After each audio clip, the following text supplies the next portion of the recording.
Hello and welcome back to the ME7 podcast. Tonight, as you can see, we are joined by a man that come through the academy at the Gills and made his debut at Sunderland at the age of 17. He went on to move, unfortunately, to Wolves, but he did play for England. So he played once. He played once for England, but once is enough. We are joined this evening by Matt Jarvis. Matt, how are you, buddy? Thank you very much. Yes, I'm very well. Thank you. Very well. Good. Matt, all right, let's go right back to the beginning where it all started then. At the age of 17, you were released unfortunately by Millwall, but you come to the Gills, which was the start of your incredible career. Tell us how it all started. Yeah. As you said, I got released by Millwall. And that was just when you're trying to get a youth team contract. So, I got told it wasn't good enough. They'd already signed players that were in my position. So I was at that sort of crossroads, I suppose, that didn't quite know what to do. There was a Gillingham scout there called Bernie Dillon, who got me straight away. I was like, look, we've got a game tomorrow for Gillingham. Come train, come and play the game. And I said no to start with. It was on the day that I got released, so it was a bit too much for me at the time to process everything. So. But fair play to him. He kept on calling and messaging me. And about 2 weeks later, I went down and I went training at Gillingham. And then I played in a few games. I probably played in about 4 or 5 games. And to be honest, I was useless. I really was. My confidence took a massive hit. Oh, wow. But they obviously saw something in me and offered me a contract. And that sort of it was that sort of, I don't know, confidence booster that I needed. And then from then it just switched, and I went in pre-season, started my youth team, and just hit the ground running. It was amazing. Had a really good, youth team set up. I was staying in digs. Funny enough, my digs lady was Ryan Bertrand's mum, and so I stayed with Ryan and his brother and his mum for the first sort of 2-3 years that I was at Gillingham. And it was amazing. There was 3 of us, me, Ashley Carew and Leon Solomon, that were staying in digs together. And it was great. I couldn't have asked for anything better. I moved out of home at 16, did the whole experience of living away from home, and live, breathe football. And that was the best part about it. Yeah, I mean, you mentioned about starting, obviously, with flying colours. You did, because by November 2003, you were making your debut against Sunderland. You come on 76th minute. Replacing Richard Rose. I think you ended up replacing, and I think there'd been an illness that had gone through the squad that week. But yeah, tell us about that debut coming on. Incredible. It was an evening kickoff. I just remember. I think we were 3-0 down when I come on. But Sunderland were probably the best team. I think they got promoted that year. It was actually Stuart Downing's. I found out later on it was actually Stuart Downing's debut for Sunderland that game as well. Oh, wow. And it was him and Julio Arca. If you remember them, they were incredible. They were the best probably 2 players in the league, and it was the only ever time that I ever saw Nyron Norzo ever get done by anyone. Because apart from that, he was incredible. But it was just that moment of getting on the pitch and just feeling like men's football, the pace, the speed, the atmosphere, everything about it. And although it was a heavy defeat, it was really amazing for me to get on in front of the crowd and feel what it was like to play in the first team at Gillingham, because we had some real top pros at the club. So for them to actually welcome me into the squad, into the training, and then into the team, and show what it means to play for the club was huge. Yeah, because I think, correct me if I'm wrong, I think you had to wait a little while after that for the next appearance, because I think your next appearance didn't end up coming until the January 2004 at Burnley. How was that 2-month gap where you weren't playing? You'd had the little bit of a taste, but then you had to wait a little while, didn't you? Yeah, I mean, obviously you'd want to play in the next game, but that's what happens. You got to take your chance when you get it. And I thought I'd done well, but obviously you've got to keep proving yourself week in, week out in training, playing in the reserve team, what it was back then. But yeah, it's tough because you get taster, as you say, and you want to just keep playing. But like I said before, we had some really good pros. Paul Shaw was sort of playing in the position that came available to me. So it was hard for me to sort of push someone like that out of the team when he was, probably one of the best players. Yeah. Do you think almost that the management had done that deliberately, so you almost kept that hunger and that drive to succeed for future things? Yeah, definitely. Yeah, I think, maybe there were circumstances and other things that were cropped up, but yeah, you want to have that hunger. You can't just be, given it on a plate. You've got to earn it and you've got to work for it. And that's certainly what I had to do. And when you wait and you want to be in the squad, and then you keep waiting, you think, and then you make the squad and then you don't get on, and then you make it. And then, it's just that drive and determination to get back and play. And once I was able to do that, then the rest, as they say, is history. Yeah, because you obviously did very well, because obviously Andy Hessenthaler then handed you a 3-year contract, which for you as a boy that's come through and made the first team and made appearances was obviously great, wasn't it? Huge, amazing.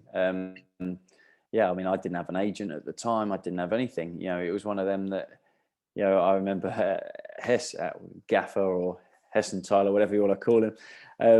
He just come and said, "Look, we want to offer you a contract." I was like, I don't have an agent. And he was like, "Oh, well, recommended me, whoever it was." And I eventually actually signed with him as an agent, this guy. But it was just, whatever they offered, I was signing, really. It wasn't like I had anything to think about. And just going from, I think it was about £45 a week. I think it was about 300. And then unfortunately we got relegated and it went down to 225.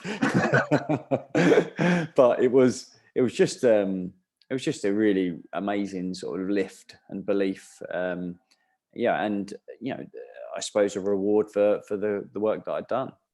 Yeah, because that season, that 04-05 season, you started becoming a real regular within the side. You played over 30 times, and I certainly obviously remember watching you that year. And you were one of those players that you constantly got the crowd off their feet, and you were a very exciting young raw talent. Talk us through that season, because we felt as fans that was your breakthrough season. Yeah, I mean, there's nothing better than for me to hear that, because that's what I felt, and it was the fans that ultimately give you that extra boost. I think, confidence is huge in football, but for me as a wide player and as someone that's got to make an impact in the game and on your team, there's nothing better than receiving the ball, getting it, and then the crowd you can feel it. And then if you've got any doubt in your mind, it's gone, because you're going to do it now, because the crowd's willing you to do it. And that was huge for me. I loved it. I loved that feeling of taking players on. I loved that feeling of cutting inside and shooting. I loved that feeling of having the crowd off their seat. So for me, it was just amazing to be able to be playing week in, week out, and fulfilling the dreams of playing football. Because I think what's quite amazing, probably see the enjoyment in my face when you were playing. Yeah, because I think what's amazing, Matt, is that all the years that I've watched the football club, I don't think I've ever seen a player quite like you, where as soon as you get the ball, it's right, something's happening here. Something is going to happen. And I think, you speak to any kind of Gills fan, is that we haven't really had a winger like you since you left the football club. Have you had previous conversations since then with other fans and managers and that about it? Look, it's great. It's great to hear, because there's nothing better than me. That's all I wanted to do, was get the ball, and I sort of had it in my mind that every time I had the ball, I had to do something, because otherwise it was pointless me playing. You have to make an impact in the game, and my role in that team was to either score, assist, or do something that's going to create an opportunity for the team. So, very young age, I learnt that, and that was a massive help from the crowd to have that belief of every time you get the ball, you have that feeling that you just got to drive on and keep doing it. Because sometimes you got to turn around and give the ball back, but then next time that I'm not doing that again, I'm going at him again and testing myself. So it's very nice to hear. So thank you very much. No problem. Yeah, obviously your first goal come against your future club, Wolves. Yeah. I remember. Yeah, I remember. Obviously, the stadium erupted when you scored. How was that? How was that scoring for the first time for the Gills? Incredible. I mean, it doesn't matter how it went in. It went in. Yeah, I mean that goal. Since obviously then going to Wolves, I found out Dave Jones got the sack after that game because we won 1-0, which was incredible for me. You know, scoring and winning the game was just, you know, it's so hard to describe. It's that feeling. You can just see it. I mean, I had a tendency at the start of my career to score and then jump on someone, and the first person I jumped on was Mama Sidibe. So it was like I was like right at, you know, I think there is an iconic picture somewhere of you doing that. So it was just incredible relief because we were struggling at the time as well. So it was relief that we won the game, but to score, there's nothing, you know, there isn't anything better than making your debut. You know, making your debut, then scoring your first goal is like all these ticks that you have to check off your checklist. And it was just, a fantastic day for me and all my family because my family used to come to every single game, you know, so it was just really nice for them to experience it as well as me. Yeah, it would. Yeah, you mentioned about obviously struggling at the time. Unfortunately, that year we ended up getting relegated, and yeah, it was obviously the first time we dropped out the Championship for 5 years. How was that for you as well, a youngster that had made his breakthrough season, had done so well? You were almost a shining light, really, in quite a disappointing season. How was that for you inside that dressing room? Do you know what? It was such a horrible situation to be in. I remember we had Forest away on the last game of the season. We had to win. We drew, and that journey home was just, it was horrific. You just sat on the coach. Everyone's on the phone. Everyone's down. Everyone's like, well, they're leaving. That's leaving. You know, staff could be leaving. It's, you know, it's all up in the air. It's going to be a whole new squad of players coming in and loads going. So it was just like, I've just got in a team. I've just, you know, done really well. I've got to know everyone, you know, a lot better. You get your understanding with your fullback and your midfielder. You get your understanding from your striker, and it's gone within, you know, a few months. That's it. It's done. So it was a really difficult sort of situation to be in, especially that journey home on the coach. I remember it well, but it's almost like you've got this opportunity now that next season, you know, I've done well this season, but now there's the opportunity for me to go and, you know, have a full season playing, in League One. Yeah, because we've done. I remember obviously Ternent come in, and it kind of gave us a real chance. And we thought we were going to go to Forest. And get something, but you laugh, Matt. Talk to us about Stan then. Talk to us about what it was like. I was going to just have a quick thing. I mean, we went there and we played 4-5-1. I don't know why. We were supposed to win the game and we sat back. But anyway, he was, what a character he was. He cancelled my hernia operation 3 times. I was supposed to, I was literally wasn't training. I don't know if anyone sort of knew this at the time. I was hardly training. I was probably training on a Friday and that was it because I couldn't move. I literally couldn't move, and I had my operation booked in. It come to it, and he was like, "No, you can't have it done," because I was playing really well. This is the problem, and no one knew. But I was just playing every game, but I was hardly training because I couldn't move.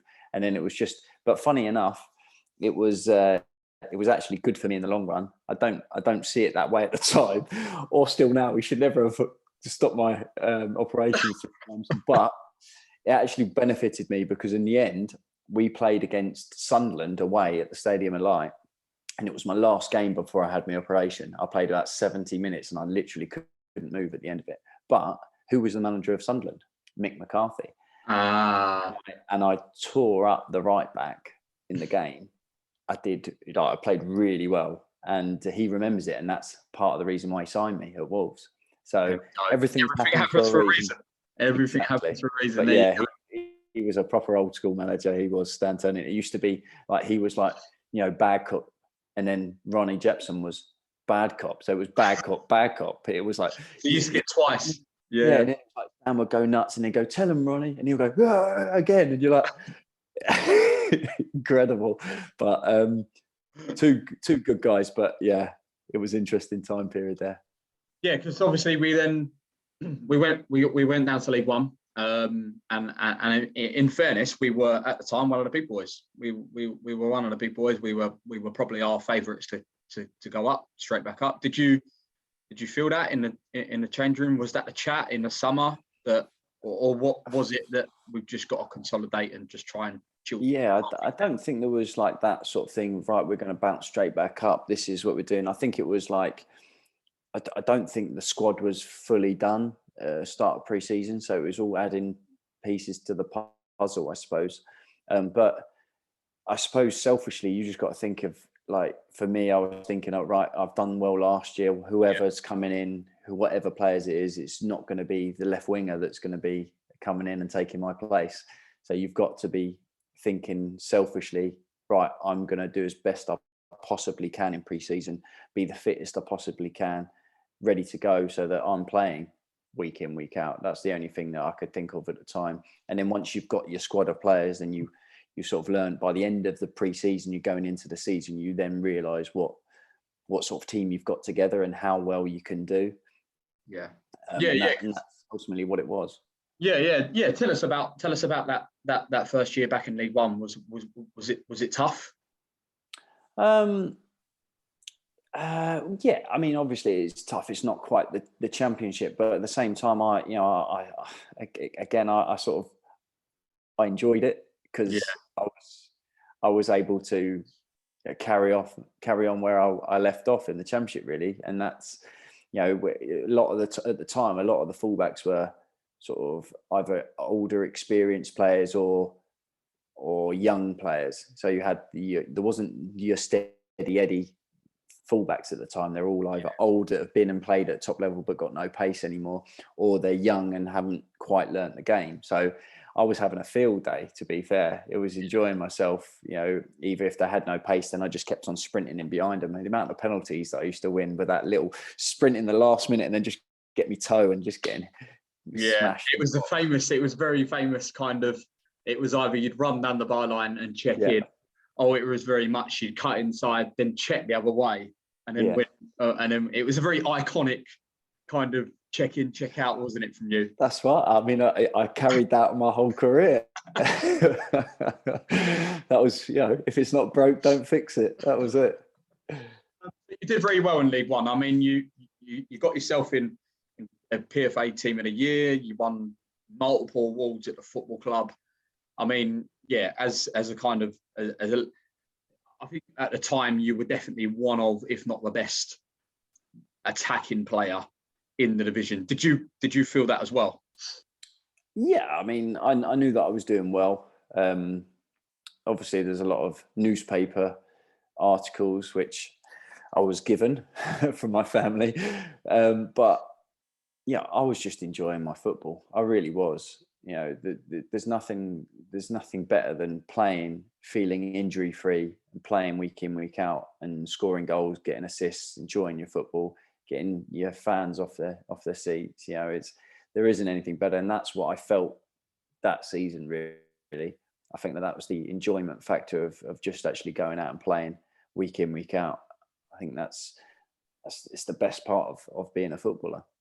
Yeah, because obviously that following season, kind of the 06-07, you kicked on again. You're carrying on. You're doing really well, and then the offers start coming in. And I think it was, correct me if I'm wrong, I think it was Plymouth. It was Plymouth and Forest that were the first couple that we turned down. And I think even reading up about it and researching it was that your agent got involved and just stopped it. Tell us about how that was when all the rumours started and how that started playing with your mind, and because these things can't they?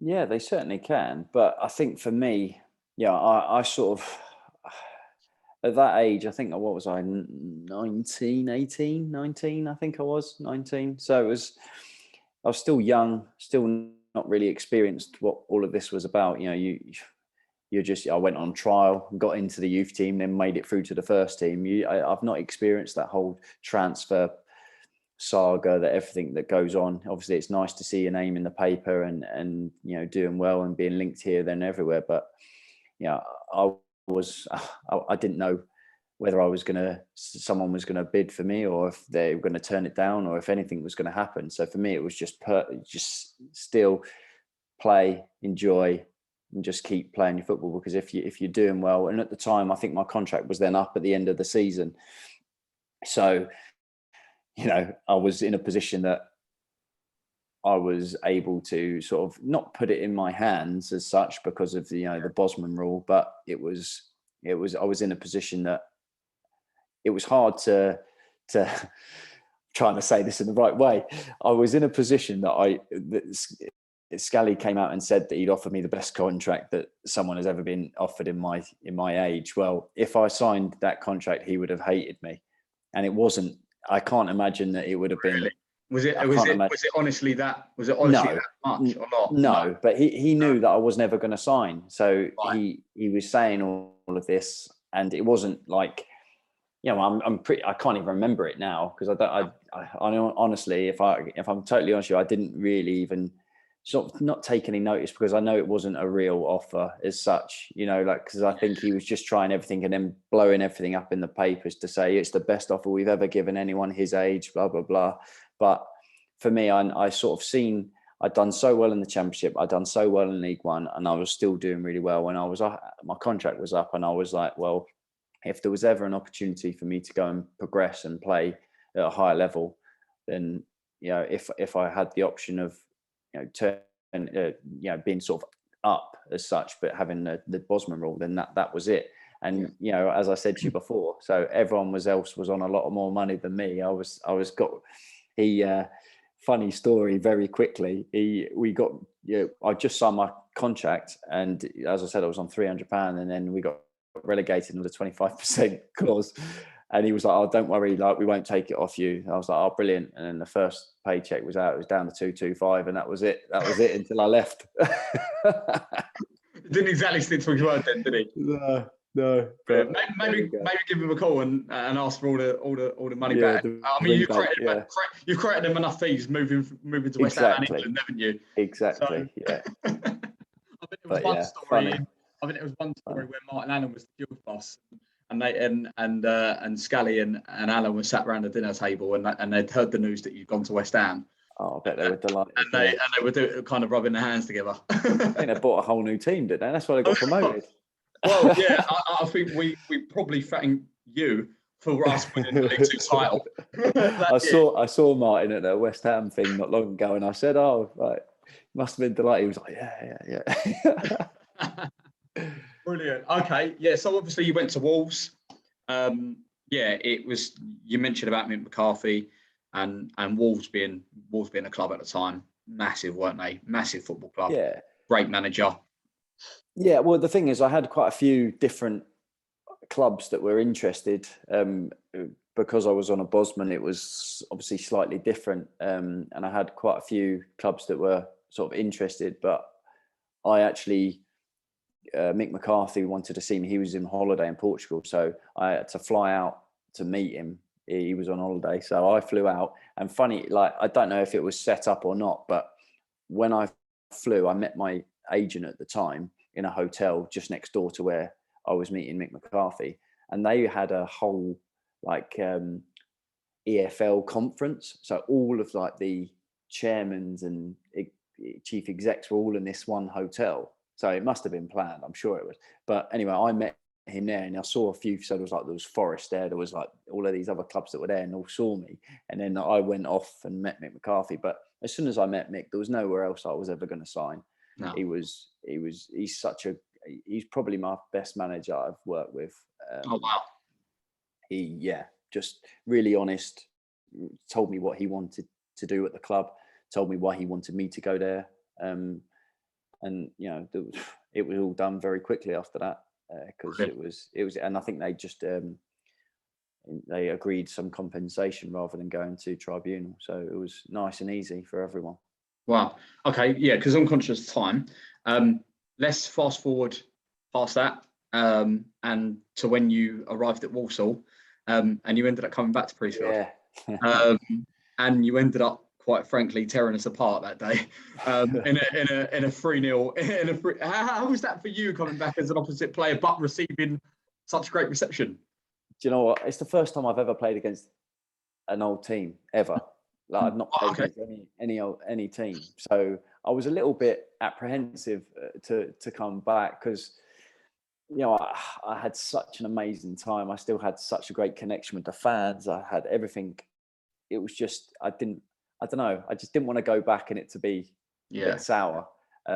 So obviously it was sour for the Gills fans with the result, but for me it was just the perfect sort of like return. I'd come back, I played really well, I set up the goals, I put in a really good display, and the reception that I got was just amazing. I thank everyone because it was amazing just getting there, into the change room is where I spent all my youth team days, and then going out onto the pitch, seeing the fans, clapping all the fans, getting a really good reception. And then obviously at the end game, getting a really nice reception because I think I can't remember if I came off like the last minute or so, and I got I got a lovely round of applause. So it was a fantastic day for me all round. Apart from the Gills result, it was a great day for me, and it was really nice to go back. So, and I've been back quite a few times since, but just to be able to play, it was great, really good. Yeah, correct if I'm wrong, because I think that summer, the following summer, you ended up training with us, didn't you? Under Steve Evans, you ended up coming to training, and there was talks of potentially a deal happening. Talk us through it, because I don't think anyone actually knows what went on. I'm glad I've got this opportunity, as they say. Yeah, go on. I was buzzing to come back. I really was. I trained 2 days with Steve Evans. Trained really well. I think I proved everyone that I'm fit and doing this. I trained really well. I had a meeting with him. I think it was a Monday, Tuesday. They were off on the Wednesday, so we had a meeting with him on the Tuesday after training, and he basically said, "Look, really happy, like what we see. Want to speak to the chairman, see what we can do, but obviously, with injuries and everything, we've got to see what we can do." And I was like, "Great, that'd be great. Let me know," because he was like, "We're off Wednesday, and then come in on Thursday." Right. So, just so happens that on the Wednesday, my dad got rushed to hospital, and he had to. On the Thursday, he had a quintuple heart bypass, so I was in the hospital with him all day. Yeah, fair enough. I messaged Steve and just said, "Look, really sorry, I'm not gonna be able to come in today," and then left it. And then I messaged him on the Friday or the Saturday, just say good luck for the weekend. Do you want me to come back in on Monday? And then I got nothing, like no text, no phone call, no nothing. And then I called him again, answer phone. I called him again I messaged him again and said, "Look, do you want me to come back in?" And didn't get anything. I called the chairman. I didn't get anything. I then again on the weekend, I messaged saying, "Look, do you want me to come in on Monday? Is it still, are we still, able to do something? Because obviously I need to go to other clubs if not." And he messaged me saying something like, "Oh yeah, let me call you Monday." So I was like, "Fine, good luck at the weekend." And then Monday come, no phone call, and that was it. Never heard from anyone again. Wow. I was gutted, to be honest. I was really hoping that I could come back and sign. Because I mean, in fairness, I know you've obviously played for Woking. You've Woking since, but what a wonderful way that would have been to round off such a special football league career and Premier League career. But obviously, you know what I mean. What a special way that would have been to round off. I know, I was, and I still am. Like, this is because everyone was messaging me and asking and doing everything, and I remember them asking Steve Evans about it, and he just sort of brushed it off. But it was like he just did not get back to me. I messaged, called, I even called the chairman, nothing. But Have you spoken to anyone since about it? The chairman since? Because I know you've been back in. I haven't sort of spoke to him about it. I've seen him and sort of said hello. Right. But no. Oh, wow. But yeah, I've been back in and spoke to. Obviously, I went and met Neil Harris when he got the job. I came in. I did a talk with the youth team. So it is what that's football, unfortunately. But it would have been a nice. There you go. Nice I think that is probably an exclusive. I don't think that's ever probably been said before. Exactly. No. Okay, there we go. Just to round it off, you mentioned about Neil Harris. Obviously, Gills Gaffer now in League Two.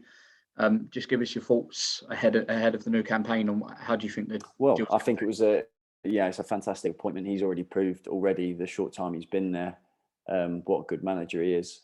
I spoke to him. I think he was about the third game after that, and you could just see that he's so eager to do well. Obviously, I think he also got a lot of the things that that he wanted done at the club, even like food, change rooms, that sort of thing. A video room, I think, as well. Like, so he's managed to get the backing off the chairman, which is great. And I obviously really disappointed with getting relegated, but I think he's definitely the man that will be able to have a big impact next season. I've got nothing but I played with Chopper as we used to call him. So now that's what everyone calls him. Yeah. But I saw when I did the talk with the youth team, they were showing videos of my goals, and like he squared one to me and I scored, and everyone was like, no one sort of could believe that that was him and I was still playing. It was interesting, but I've got nothing but praise for Neil. He's a great guy, and he's proved already that he's a great manager. So hopefully it's all positive for next year, and he can get the players in that he wants, and it should be an exciting season for a Gills fan. Yeah, definitely. Wonderful way to wrap it off. Matt has been an excellent guest for the last 35 minutes. What an excellent podcast, and you've ended up getting an exclusive out of it as well. So, thank you so much, guys. You've been listening to the ME7 podcast, special guest with Matt Jarvis.